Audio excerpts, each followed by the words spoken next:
Hello and welcome to another episode of the Mama Tales podcast. I'm your host, Sally Kuria. It's been a minute since I was last here. I think I sent an apology last time for not releasing an episode because I had some trouble with the audio for that story. I'm still trying to figure it out, so that's not the story you'll listen to right now. But I do hope that eventually I'll bring it to you. Anyway, in that time, I did release a new issue of the newsletter. And this time around, I talk about our potty training escapades. That's the best word I have for that right now. And it was definitely a thing. So if you want to, just know more about like how that went, please do check out that past issue. You can find it on the website. That's at mamatalespodcast.com. And if you haven't subscribed, please do so. You can do that very, very easily on the website. Again, mamatalespodcast.com. The other thing that I've been trying to be intentional about is the Instagram for this podcast, which trying truly is an overstatement because I haven't done anything properly there. Okay, maybe I'm being too harsh on myself, but not in the way that I wanted to do it. So anyway, it's a thing that's in my head, and I really do want to use that space to really connect with a lot of you listeners, because I've had some really proper good conversations on there, and it's such a shame for me to just not use it. But man, this one woman machine can only run for too long. You can follow that podcast page on Instagram. That's at Mama Tales Podcast. It will give me a push to actually really do use it as I should. And then, hopefully we'll be able to see some nice changes on there. I don't want to talk too much for this episode because the story is a bit long, but long and worth it. Our storyteller today is Sylvia, aka Sly. So Sly and I go way, way back. We were in the same primary school back in the day. And then even after we left, we just kept randomly bumping into each other, to be quite honest. And, it got to a point where we were like, okay, so maybe there's some certain purpose as to why we keep bumping into each other and all that. And she's a really great soul. She was one of the first people that I knew that got a baby quite early on. And it's been amazing to just watch her kind of grow into that role of motherhood and coming to herself now, which is what her story is about. It's about finding yourself when you are seemingly overwhelmed with everything that's happening to you when you become a mom, especially a younger mom. Like I said, I will not blabber too much right now, so let's just jump into her story.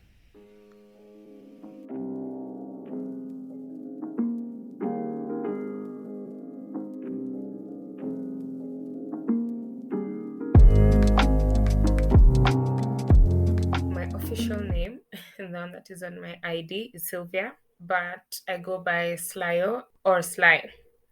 I am a mom to a beautiful girl who will be 6 in May. She's already 6 in my head, honestly. And yeah, right now that's my family. Well, we also count our beautiful nanny and our help. And outside of that, I have a sister, and we're just the two of us from a single parent home raised by mom. How would you describe your motherhood journey so far?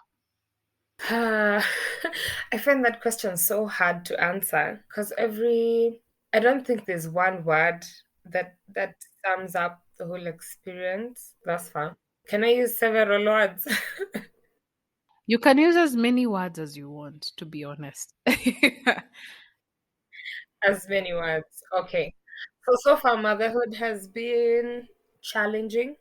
It's been very revealing. It's been beautiful because of that unconditional love and friendship. It's been, I won't lie, on some days it's been a bit depressing.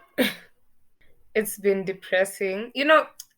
One, I'm trying to be really careful because, and this is something I've had a lot, like, or we glorify motherhood. And that's true. Honestly, And I'm like, oh, it's so nice. And it is. But whew, there's another side of the spectrum. It's been very validating. But I will say in the more recent past, can't say it was like that. Take us back to when you discovered you would be a mom. I am currently, I'm in quick maths, so I turned 28 Jan this year, which means I gave birth when I was 22. I found out I was expectant in my last year of campus and in a relationship that I had been in for a couple of months. So, okay, bit of background because it's important as to what informed my thinking at the time. We had a house help who had been with us for like 10 years, and then she left and her life progressed. Then she got a child who unfortunately fell ill. And so she had been staying with us. Her and the child had been staying with us for a couple of weeks. So right around the time I found out I was expectant, first of all, it started with very weird cravings for sugarcane and pineapples. And there's a friend of mine who was just to date, she's never let me forget how I made her walk for kilometers because we were looking for the perfectly yellow pineapple. But also, leading up to that period, I had not been the most sexually responsible adult. And this is something that I've seen only one person say on the whole internet. I've only seen one person say this, that people need to stop saying that they were surprised when they got pregnant if you know you've had unprotected sex. Like, what were you anticipating? An iPhone? If I'm being completely honest, because I knew very much so how irresponsible I had been around that period of time, I'd gone and gotten the P2 pill, but I either didn't take it the right way or just mipango ya Mungu ni mingi na hatuijui. And I wouldn't have it any other way, to be honest. So right around the time now and the cravings, and then my period is late. And you know what you've been up to. I just went to the pharmacy, bought the two small sticks, the ones for 50 bob, Googled, you know, when is the best time to take her in the morning. Wait, I'm surprised you had the patience to check when would be the best time. I would imagine like you buy, you immediately use. Here's the thing, I'm the kind of person who, okay, and not all the time, but I'm a very realistic person and I think logically to a certain extent. So I was having unprotected sex. And I was in a relationship and that like so I think it didn't catch me by surprise. A bit more background, both so he had gone through a major loss in his life at the time, and I too had just laid a close friend of mine from high school to rest. And so I remember very vividly thinking one time, because you know when you're being irresponsible and like, and you and I go way back, like from there's a good time to mention, we go way back. So you know the kind of, like we're very, and even the school we went to, we're very organized, very on top of our stuff. And so when you're off the rails, you can sort of like tell like, I'm not being me 100%. And I remember one time very vividly, by the way, saying, "Oh my gosh, I'm being so irresponsible. Like, if I were to end up pregnant, I would not be surprised." Sis, I manifested my child. Me, there's nothing you can't tell me. I manifested my Haki. Because going by all the loss and the sad energy like that would genuinely not be the worst thing. So I think that's why by the time I was having the test, you have the background of I've been doing my own things. There's been a lot of loss in the recent couple of weeks. Then there's that manifestation, which I did without even realizing. Yeah, so did the test, obviously. Surprise, surprise, I was pregnant. Called my partner at the time and just told him I'm pregnant. But I had class. Remember, I'm in campus. So I had class to go for, and we just agreed we'd meet at the end of the evening so that we now do, because again, I'm a today, so many nilikuwa nimenunua test za 50 bob. He was working at the time. So we go by, a serious a proper pregnancy test. And then we did the test and just confirmed what we already knew. And now, why the background of my aunt and her child being at home was important is because right around that time, the baby had just gotten burnt. So once she's a special needs baby, then she'd gotten burnt. Then you can imagine my mom is a single mom, and here she's now feeding two extra mouths. Yeah, and then my mom had really taken on the burden of that child like she were her own. And so when I found out I was pregnant, I could not even fathom the thought of adding a mouth in that household. There's no way. And then I was in my last year of campus, so who knows what the next year held. You've heard of people who stay out of campus without jobs.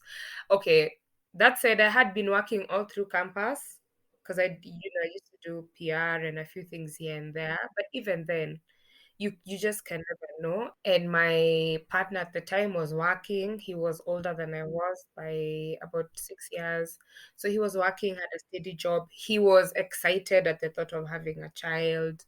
And so, I mean, to be honest, there really was no reason as to why not to see this through because things could have been far worse. Angekata, ama maybe both of us could have been jobless. Like I mean, things were actually like, yeah, they were okay enough to go through with this and actually raise a child. And then for me, just I have always been a responsible person, quote unquote. And just the thought of, you know, we've done this. And my nieces, I had the privilege of raising my nieces and my nephews. So I was a bit well versed with children. So I'm like, again, in the grand scheme of things, I'm not unprepared. Like, you know. So yeah, that's how that day went. And then from that now became a series of events towards preparing for parenthood. Maybe we can go a little bit into the series of events. What's the first thing that you do now that you're pregnant, last year of uni, and you've realized that you're not bringing another mouth to feed in your house? So, what do you do next? So, one, I mean, looking back now at 22, I genuinely knew nothing. I knew absolutely nothing. But having said that, I get a lot of peace from knowing that we made decisions with the best intentions at heart. And I find that usually very important to say because obviously the outcome doesn't go the way you intend it to go, but the intention was good. So like now for us or for me, what it meant was I have a person who's ready to take on the responsibility. He's, open to it, but I feel like I can't do it. I don't want to repeat history because I came from a single parent home. So, one of the things that was very important for me growing up was to have a stable home. At the time, the best decision, was seemingly to now do things the right way and formalize our union. Because also in the Kikuyu tradition, your child is named after your partner's mom or dad. So for me, either way, it was going to be one of his parents. And for me, I felt like it would be very disrespectful to my mom and to my family if we were to name my child after someone they don't know. And again, remember, this was about like 9, 10 months into a relationship. So it's not until like a boyfriend who's been hanging around the house. So we agreed, let's do a Rurashia and move in together and now build a home. And that's literally because now I found out was pregnant in October and was finishing school in December. So we now moved in together March the next year. And then I gave birth in May. And now let me tell you, hey, that pregnancy period was so hectic because remember I finished school in December, but we were graduating a year later. So that year was for the project. So who was in her hospital bed doing her project? And I have a supervisor who, by the way, you have to really do a lot for me to hate you. That is one of the few people I hated. But get this, I hated him and he had no clue what was happening. He did not know. Nobody knew. People found out I was pregnant when I had a baby. I think he shared on socials and obviously like I was okay with it. But yeah, the only people who knew were people who had interacted with me physically. But yeah, so he didn't know because remember I left school in December and this is May, so I was barely showing. So this guy is who just mine for the thesis. I'm trying to because I'm not going to. I was hell bent on finishing my schoolwork on time. Hey, I remember following bits and pieces of it when you actually did share it. But how was your bath experience? okay, so one, I had preeclampsia, and for those who are not familiar with that, it's basically pregnancy-induced high blood pressure.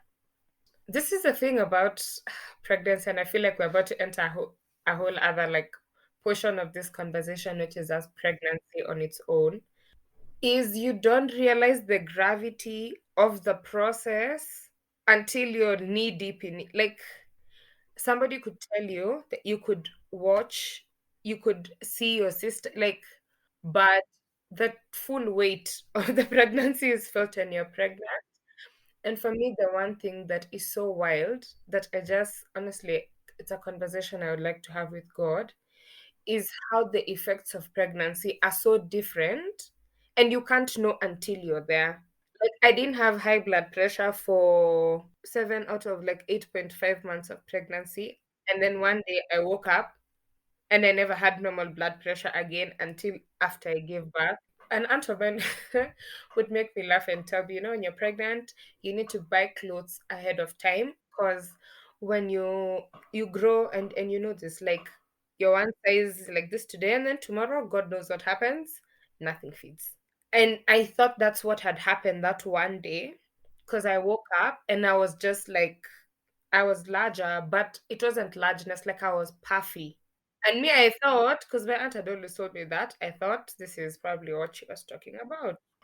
And I walk into the office, and a friend of mine, or a colleague who had become a friend, looks at me and is like, you need to go get your blood pressure checked. I'm like, I feel fine. Like, I feel okay. Why do you say so? His wife had preeclampsia. I think his wife had to like get rushed for like it had become a little bit dramatic. So I think for him he knew, right? He's like, no, you look a bit puffy, and I've seen this before because of the wife. Just go to a chemist and get your BP checked. Yeah. Went to the chemist, sure enough, the guy was like, it's so high, and I unfortunately cannot administer medicine to a pregnant person. So called the gyna. The gyna said, okay, just in fact, I think did we even get meds? I think he just asked like an over-the-counter dosage for that evening, and then I went to see him the next day, got some meds, did some tests. I took those meds for like maybe a week or less than, because that happened. So now, because that was a very abrupt, spontaneous visit to the doctor, I still had our regular clinic. Went for clinic that Saturday, and I remember it was on the same day as the Motherhood run for 2016. I'd not missed a single one since 2011. So I was so bummed. Man, I was so because I thought I would even walk. Went in for the clinic, and then the nurse checks my pressure. She's like, I don't know. I'm not very happy with what I see. Okay, going to the doctors. I was 37 weeks pregnant at this time. Going to the doctors, he looks at my BP and then just basically does a scan and then basically says, so after this, you'll go to what hospital did you guys say you've settled for? MPSHA. Okay, so after this, you'll go to MPSHA. They do a test to determine whether you'll give birth naturally or via CS.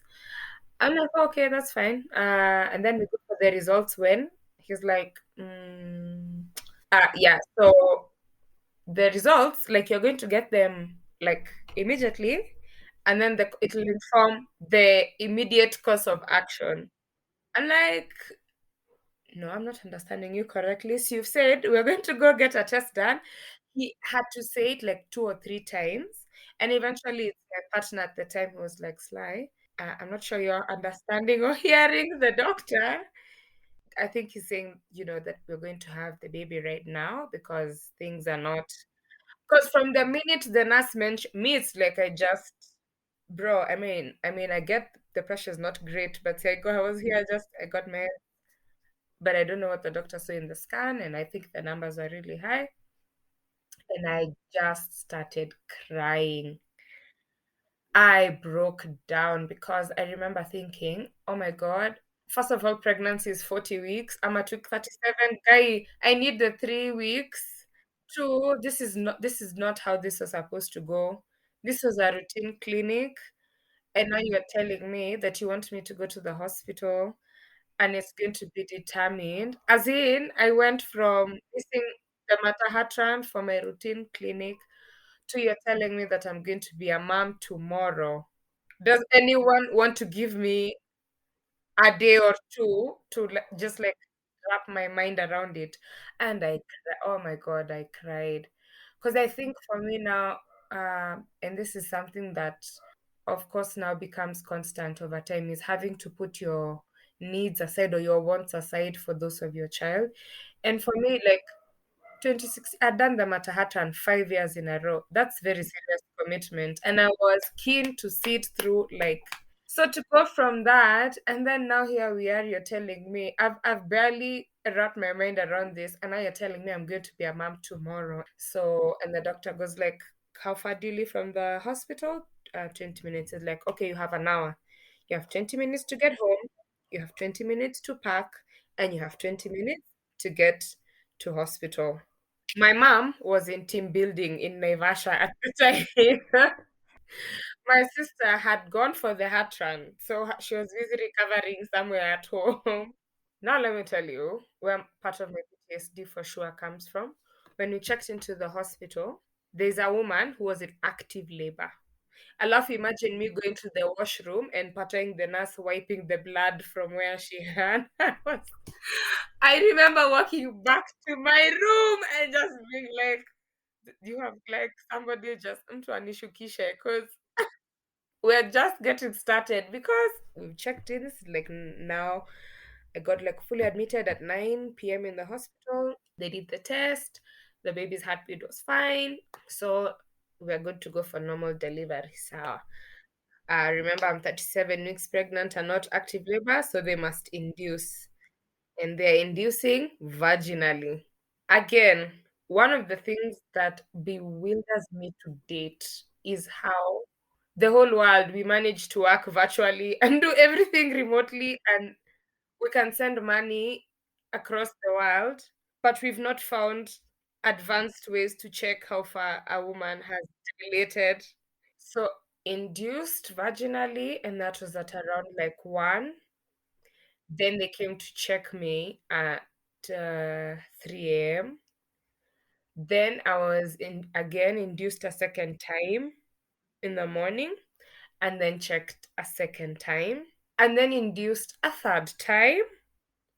Let me tell you, as in, even right now talking about it, this is what gives me PTSD for getting a second child. And for those who might not like be familiar with the process, but it basically involves the nurse putting their hand into your hoo-ha, need up until close to their elbow. Oh my God. After the third induction, the nurse came to check. I was like, go and tell the doctor I don't feel any different from how I felt last time. If I start feeling different, I will communicate as much because I'm done. Sunday afternoon is when the third induction has been done. My mom has even come from Naivasha at this particular point in time. And that evening, the night nurses, again, not the shift has changed, now the night nurses have come in. And the night nurse came and she was like, yeah, me, I've looked at your numbers, your blood pressure. I'm concerned. You've already been induced thrice. And right now, one, we it's a risk to induce you again. But two, even if we were to go ahead and induce you, like we've induced you so many times, and the way your pressure is set up, if you actively go into labor, you risk convulsing. As she said, yeah, so I've made a call. I've called your doctor. He's on his way. It looks like it'll have to be a CS. She says that, and before we knew it, change of gown, beds, sijui disclaimer, what as in. They went in, wakani, and now because of the pressure, hey, how can I forget a very keen detail? Because of the preeclampsia, part of the puffiness or the puffiness was from water retention. So I was like I was puffy. I looked like nimepuliziwa hewa. They numb you, they have to inject your spine to numb you from the waist down. So they wheel me into the operation room or the theater, and the nurse comes and she's just like, "Oh, here, hold this pillow." And I'm like, "Okay, hold it." And then I don't think she'd mentioned that that's what they were about to do. So I just had some pressure at my lower back. And then before I even, they're like, "Oh, oops, we need to do it again." Because I'd gotten so much water retention, alidunga maji katoka. That guy injected me, I think, was it 3 or 4 times?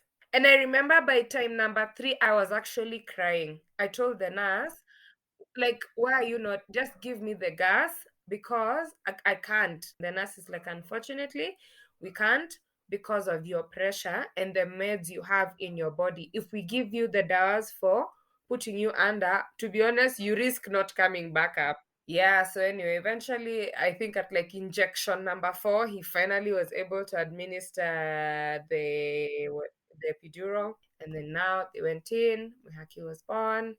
If there's something I was not ready for now, was the bleeding. I remember even in that state, 2 nurses helping to clean me. That for me was one, a very pivotal point in the way women people tell you all the time, ati when you go into the maternity ward, you come out without shame. Because friend, my body was not mine. And imagine women for century, for literally the bane of existence, have been doing this stuff. Yeah, so you cannot be the one dying there.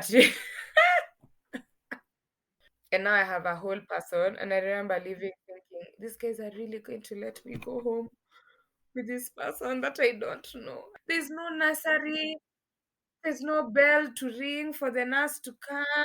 And then now, hey, transitioning now to now you're in the house.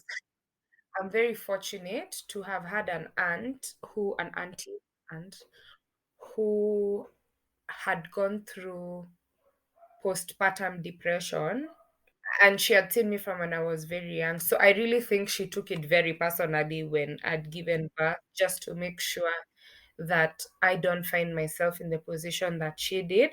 And to a large extent, that's why for me, even talking about some of these things are very personal, because I know what her standing in that gap did for me. And imagine for her to have done that and for me to still feel the way I felt. I can't even imagine how it was if she hadn't done that for me. So she paid for a doula who came home and basically just sat with my partner at the time and and went through like the A to Z of taking care of a newborn, how to wash a newborn, how to massage a newborn, what foods to eat, what foods not to eat. Like she really took us through, and I'd be happy to share the contacts with you because I think she'd be a really good resource for this for your platform. And that helped a lot because I took notes even. So I would say the first week before she came, utter chaos. Wow. So when the doula came, that really helped because now there was a bit of balance, some structure. Maternity leave is all of 3 months. So I'd gone through working all through campus, and then now here I am, and I am literally forced to slow down. Like, because one, my body is healing, but two, I have a child. I went back to a HR after 2 months and I was like, listen, I'm losing my shit in the house because I'm not used to just sitting. I'm the only person in the room is someone who, wow, we can't even, the one person in the room needs me for their everything except my brain, apparently. So I was genuinely going a bit mad. And I went and told our HR, me, I'm ready to come back. Can we just, like, the last 30 days, can we figure out? Because obviously I can't come back full time, but can I come back like half day? She's like, nah, sis, the constitution says 90 days. It's 90 days, and then you come back. And I'm very thankful because even me, I don't know what I was thinking. Again, the intention was good, but hey, things would have easily gone south. Because when I eventually went back to work, oh my God, now I'm back to work and I'm here. I have no choice but to be here. And because of now you spend more time with the child, so now it's harder to leave her. Milk, having to look for a place to express milk in the office, and very rarely do corporate offices have provision for that. And then when I eventually went back to work, like the most they gave me was I could leave an hour earlier. And I remember right around that time is when I'd started the blog to now. That was one of the things I did for myself. I was like, because now the baby needs everything, running a home. I remember again, I'm just fresh from campus, so I've not even had the time to figure out who I am as a young lady or as a young adult.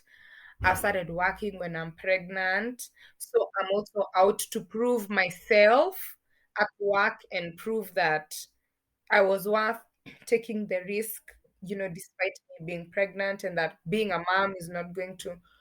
So, in between trying to prove myself at work, trying to be the best mom, trying to be a good wife, trying to now be an employer also, because now you have a house help. And by the keep in mind, a house help is a stranger who has been brought up in a very different setting. So you're learning, they're as good as your child because you're teaching them from square one, only that they have a bit more understanding. And now the blog was the one thing I had for myself. And I did, I think, like 3 or 4 articles, and they did well. And then imposter syndrome kicked in. And I was like, yeah, we're done here.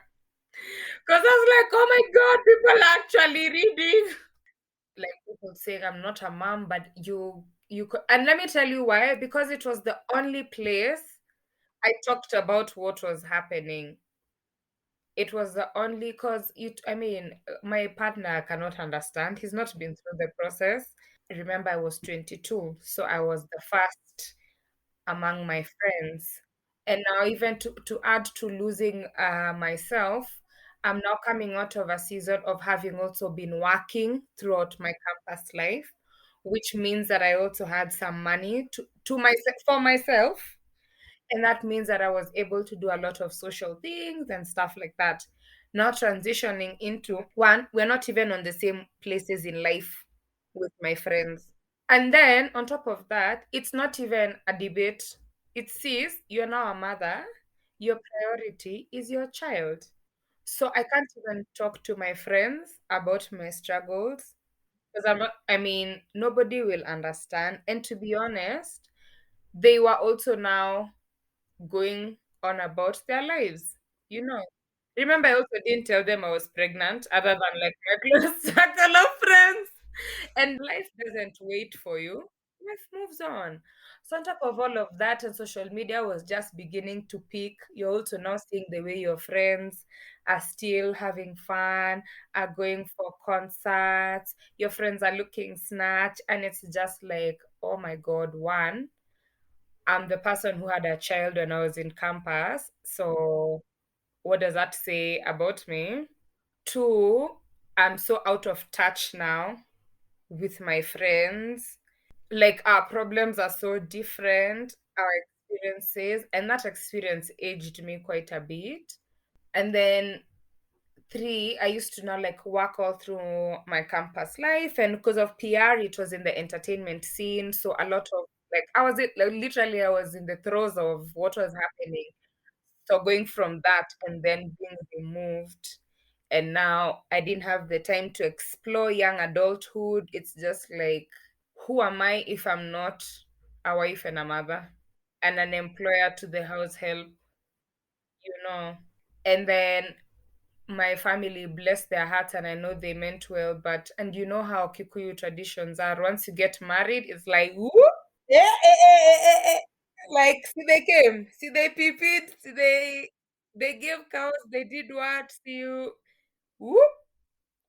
And of course they would reach out, but it's a very traditional thing where Kikuyus just usually feel like We don't wanna overstep. And I'm like, what are you overstepping? I'm still yours. I'm still your fight. What the hell? I'm not a commodity. I've not like I was not moved from my mother's house on a shelf to now their house in a shelf. Like I'm still very much accessible. So there was that, but I think for me also, again, given the background of always being organized, being on top of our shit and all of that, people just naturally assumed that I was okay. And I wasn't. And I'm not one to talk about when I'm not okay. So I was drowning, but you don't see that and you don't get to, I mean, so for all intents and purposes, Sly looks like her child is beautiful. You know, she's fine. But I was just like, here? It was, oh my God. Yeah, so that now started at that time because now immediately energy you have left after work, you're giving the child. Mama nani leo tunakula nini? Me, that question to date, it triggers me. Because there's already so much happening. You don't even have the time or energy to give back to yourself. And remember, your child's needs are changing as well. So, bruh. So how do you find yourself? Like how do you get out of that little rat? One, and of course, for me, the experience is very personal. At the time, I was in a relationship that was not working. And so that definitely contributed to it because you can imagine if you're not at peace within, one, it translates to your environment. And in the same breath, if your environment is not at peace, it also affects you on the inside. So I feel like that was not help that definitely contributed to things. So I would say I began the process of finding myself properly once the relationship was done. Because at least like there was more room or there was less stuff to. Because also when you're in a relationship with someone, part of why you can't dedicate or I couldn't give myself time is because I was also trying to still show up and breathe life into this dying thing, which now once we were just like, yeah, let's just call time of death. It's not working. I was not okay. The relationship was not working. And we just got to a point where we agreed it is of no use to have a two-parent home where both parents are miserable and it creates a toxic environment because it will ultimately affect the child. We'd much rather have two individually happy parents pouring into the child's cup than taking away from it. And that's why from even at the beginning I said the intention was right. It was to give our child, to give the child what I didn't have, but eventually it meant just dealing with the reality that it was going to do more harm than the good it was intended to do. And obviously that came with its own set of, like, because you never enter a relationship wanting it to fail. And that was also a big part of how I sort of like lost myself cause part of what had informed going into this thing was wanting to build a stable home for my child. So if I can't do that, good God, what can I do? What does that say about me? That's a bit tough, especially coming from that point where you grew up in a single parent home. And one of the things that you are trying to make sure that you do is provide that idea of a stable home, two parent home for your child. And now all of a sudden, that's seemingly not going to be a reality. And that's one of the fewer things that I had because remember, I've moved out of my mom's home, but I'd never lived alone. So I didn't get to explore like being by myself, Nini. Remember my friends now, life has moved on. Um, the work I'm doing is relatively new in comparison to what I was doing before. So like the one thing that had been going well is that I had a home or a family. And now I don't have that. So The only thing that's like still continuing is the parenting, because remember that doesn't have a pause button. So it's not even in my control. That's just the default setting. That's just the default setting, you know? Oh man, that was such a it was so wild. So I'd like to like for me, I know I began like now finding myself now once the separation had happened and now I had like my own. And even then it took several months because not just transitioning into going from a two-parent home to a primarily yeah, single parent home, now going from because you know there are days and I'm sure you can appreciate there are days like when you're tired and you can tell your husband, hey, today me I'm tired, please. Like it might not be every day, it might even be once in a month, but at least you can say like, bro, I'm tapping out.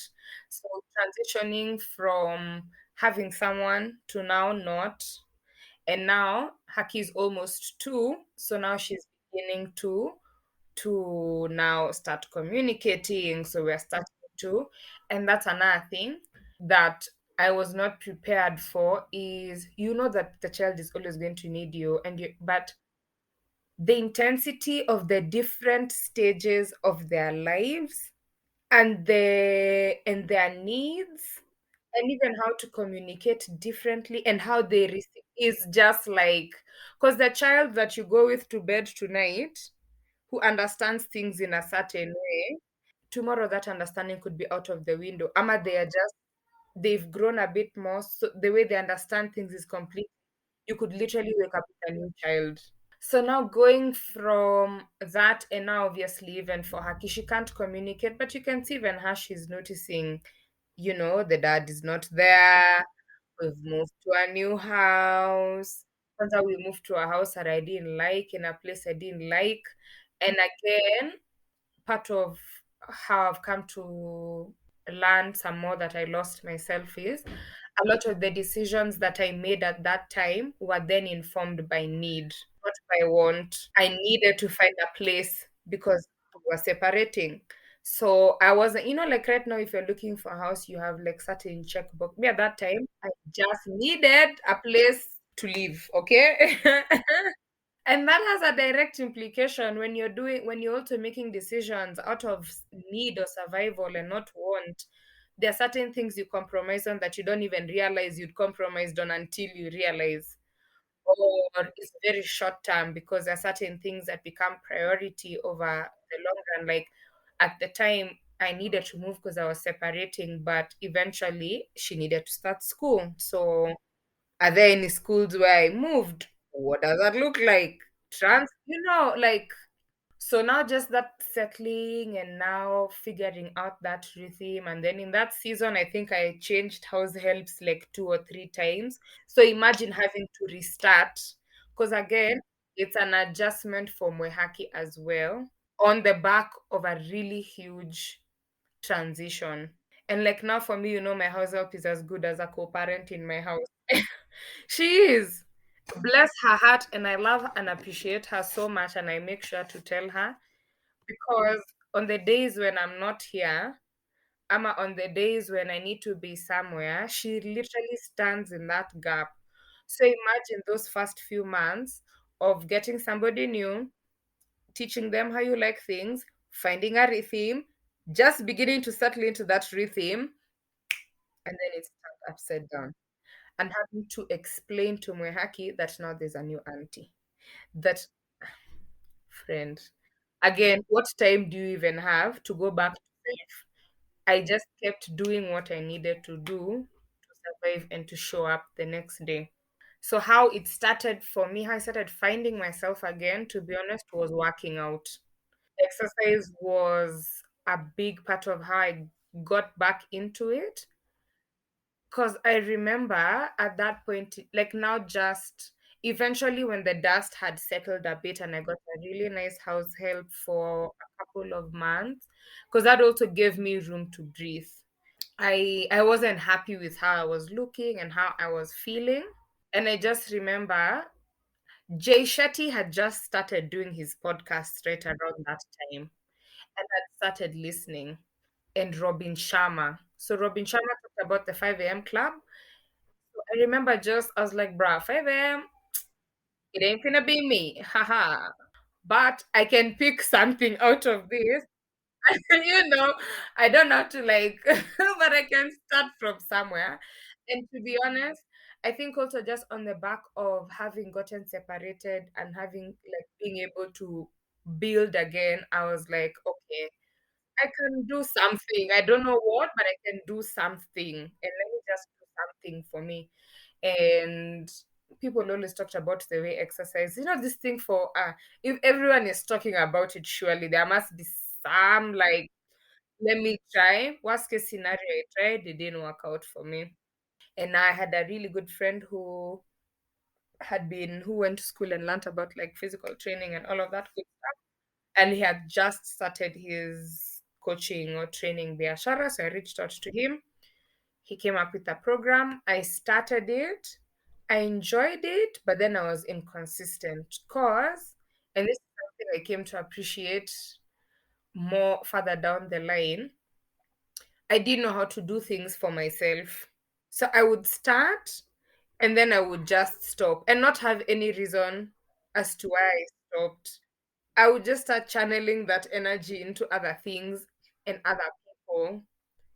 I'm just like, oh, I don't want to wake up early because I'll wake up hacky. Then that's the other thing. Did I think about where I was moving? No. So the only space I had to work out was my living room. Imagine skipping rope and the child is, oh. So I stopped, but then I got back into it. And now the reason why I got back into it the second time was I'd listened to a podcast where Jay Shetty talked about gratitude. And that's the second way in which I started finding myself. And remember, off of the back of, I was not happy with where I was, like where I was at. I needed things to change.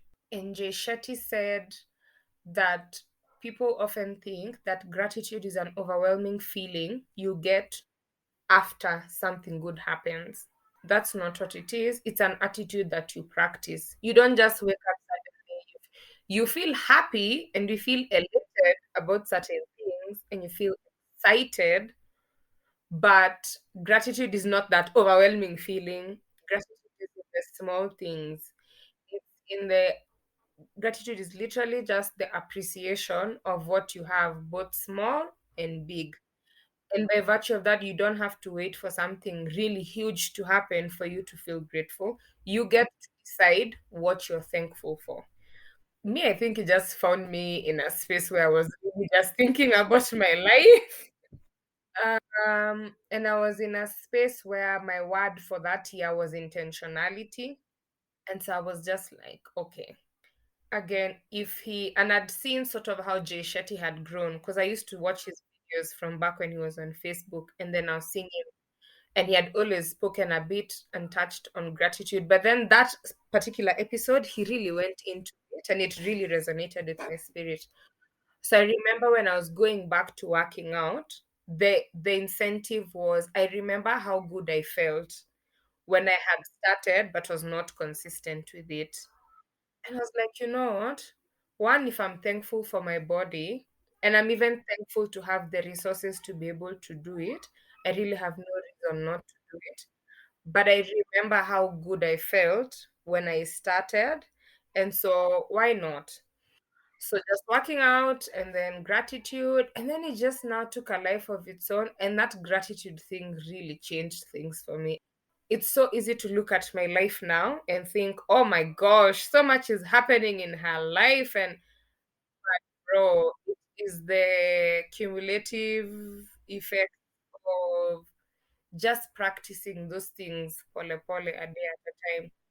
So yeah, so that's how I started, and the better I felt about myself, I guess I just wanted better for myself in other areas of my life, and then it now set a domino effect in motion. So when did you start feeling like, you know what, I've got my shit together now? I haven't. The honest answer is I haven't. I don't know. I really look forward to the day when I will feel like I have all my eggs in one basket. The shit is constantly flying through the room. It's hey, It's everywhere. But is it a lot more gathered than it was? It is. So working out and gratitude helped. And then that was like now end of 2018 into 2019. So I would say like 2019 is when I exercised consistently.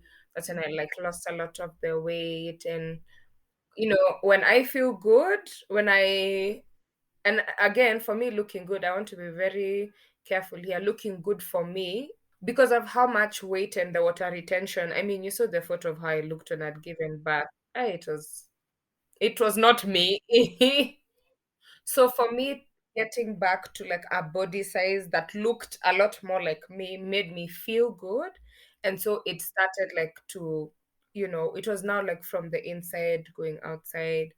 It helped like now Haki got I'm really blessed to have a calm child. So she settled well. But then now 2020, the Panda Shuka happened.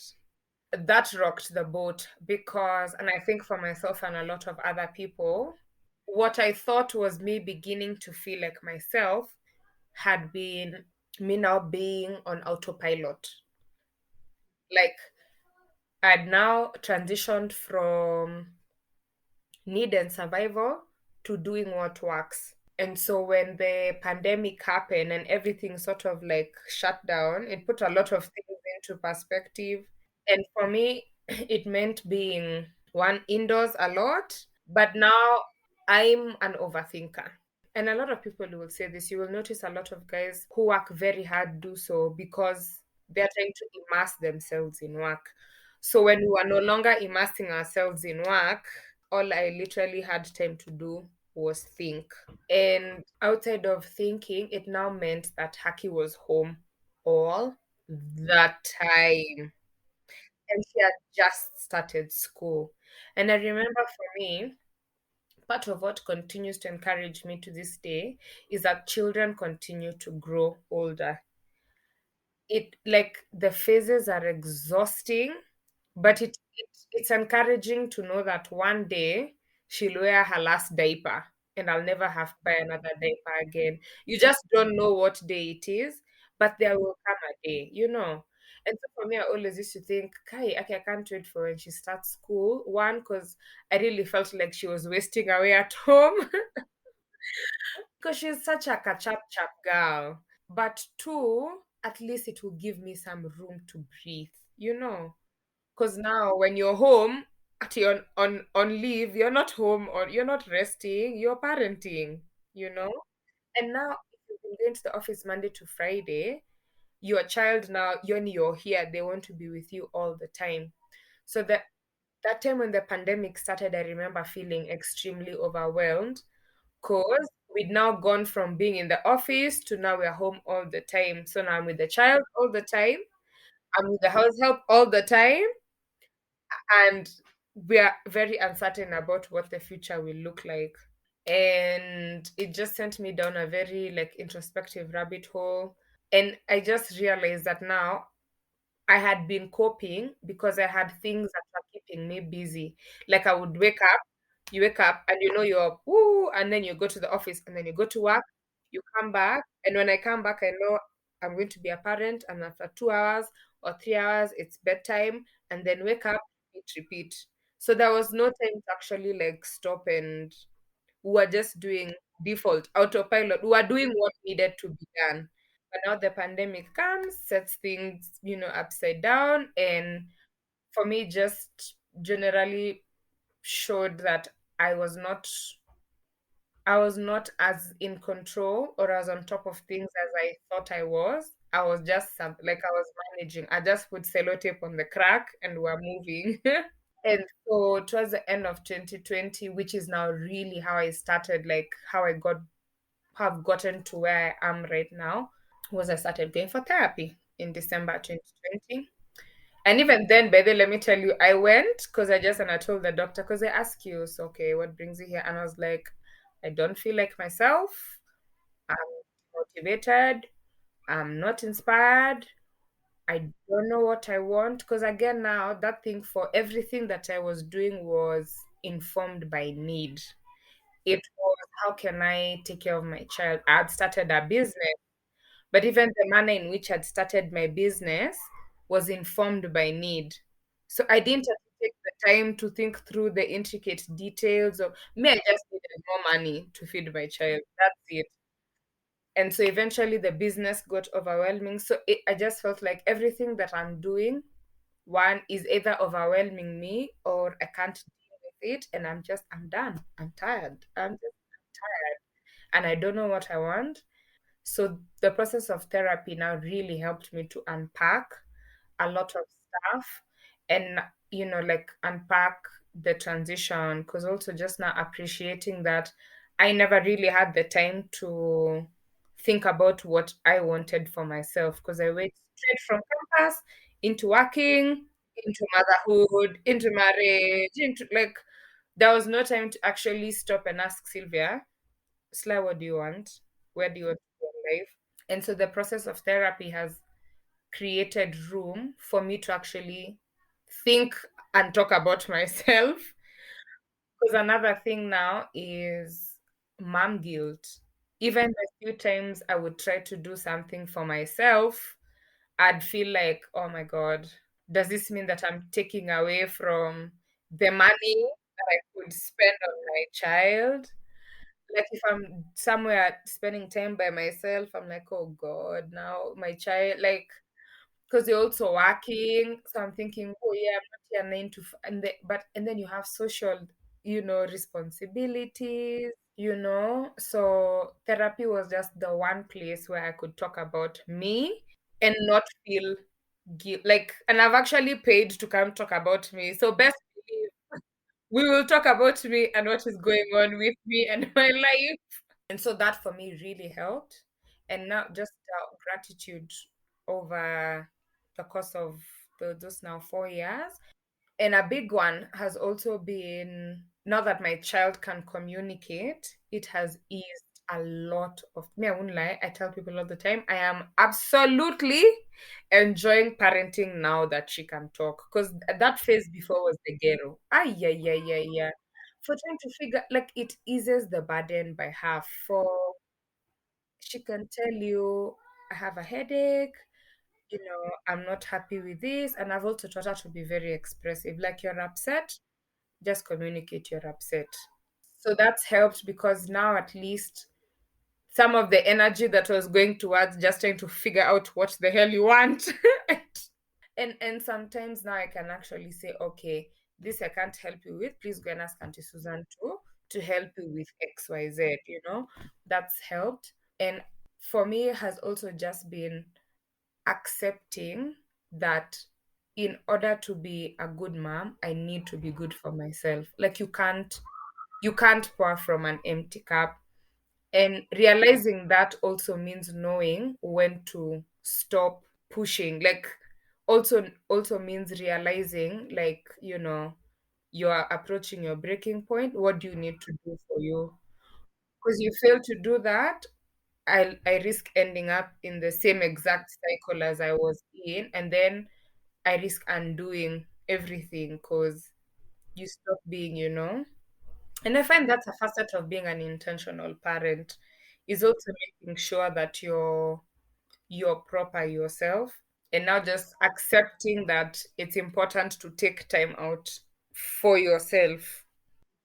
So there's days when I usually tell myself, do what you need to do before you go home so that when you show up, you're able to show up fully because you already showed up fully for yourself and you're not feeling like you're having to sacrifice one thing for another. And that's how resentment builds by the that's how because you're just like, oh, I give. That's how, people say all the time the African parents just like go off and they say, I gave you everything. It's because for them, taking care of themselves is not emphasized. It's why, to a large extent, a lot of us have been doing like that. But I feel like over the last couple of years have become more intentional to care for ourselves.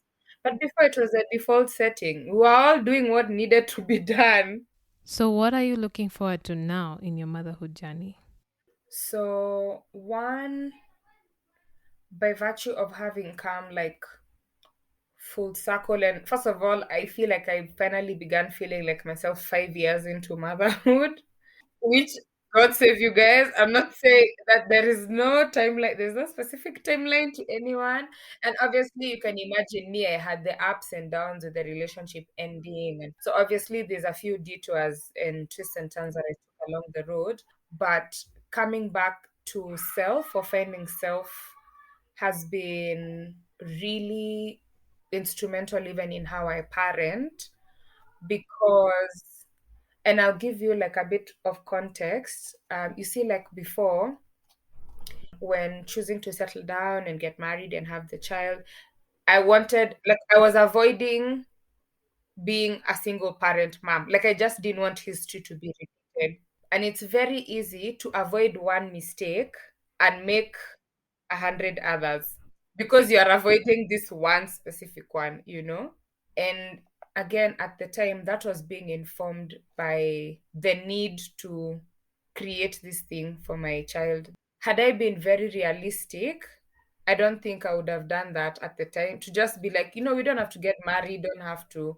Like, it's possible to have this thing now, but to be more like intentional about how things are being done. So, coming back to self for me has meant knowing what I want and then being very intentional with what I want, and not just for me, but for myself and for my haki. So I'm really looking forward to seeing more of myself in the decisions that I make. Like, I look forward to being more intentional, especially putting into practice what I've learned from my therapy sessions. Because what I've learned in therapy in terms of showing up for myself, I want to be able to teach her because she's a girl. And one day, should she choose to be, and if God blesses her, she'll be a mom. And I don't want for her to be learning those things at that time at 4 because she needs to. I want her to have grown up with some of these things instilled in her so that they're second nature to her and she's not struggling with them. And also too, because therapy helped me identify my own gaps in my own childhood. I really look forward to filling in those gaps and just being the most present parent for her. And I'm enjoying that I am now fully aware of who I am, what I bring to the table. Because the other thing about knowing myself is also knowing what I'm not good at and the things that I need to work on. And so for me, it means that I have an opportunity to work on being the best possible version of myself and having it trickle down to her. So that's something I'm really looking forward to. And to just that friendship. Because honestly, I enjoy spending time with my haki. We do monthly mommy daughter dates now. Or have lunch and we just chat. And obviously, the things that are happening in her life are of a little to no consequence. It's about the way Sijui, this one, Sijui did somersaults in class, and but the way I am so engrossed in those stories, because for me, I imagine if I'm not engrossed now about the stories for somersaults, how will you come and tell me about boys? When will you come and tell me? Yeah, and at the end of the day, I always just think, since you'll be a mother one day, I want you to be able to call me about some of these things. I also want her to have seen what a healthy and present mom looks like so that she knows it's possible. Yeah, so that's what I'm really and just the friendship and the memories, because we've created some really nice ones so far. Yeah, I think those are the things I'm really looking forward to.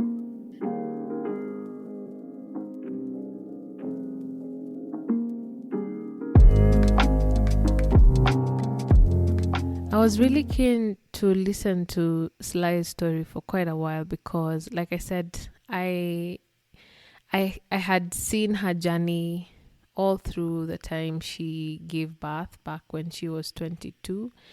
And I remember as a 22-year-old myself, it felt overwhelming to see her go through that. I couldn't even imagine how it was for her. And then, like, right now, she's one of the coolest people I know. So, so it was really good to finally understand how that transition was made. Not that she wasn't cool when she gave birth, but you know what I mean. I hope you know what I mean.